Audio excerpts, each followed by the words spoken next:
আমরা দুই ভাইরে কেমনে বুইলা গেনা গোনা না যে দুই ভাইয়ের জন্য নবীর কত মায়া ছিলেন। ইহুদি ডাকতেছে, হুজুর বালতি উঠাইলেন আপনি, কে আপনি, পরিচয় কি? কুয়ার ভিতর থেকে বালতি হাতে ডাক দিলে আপনার হাতে আসে। আমার নবী বলে, এরে ইহুদি বালতি বুইজা রাখ, আমার নাতিরা কান্দে, আমি দেরি করতে পারি না।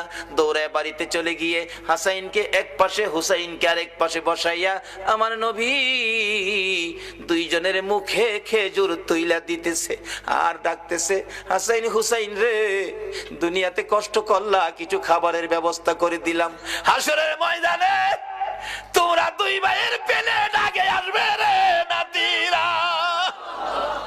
তোমরা দুই ভাইয়ের পাশে পাশে সবাই খাবার পাবে, তোমাদের প্লেটের আগে আমার আল্লাহ কাউরে খাবার দিবে না। কষ্ট করো নাতি দয়, কষ্ট করো, আমি রাসূল তো তোমাদের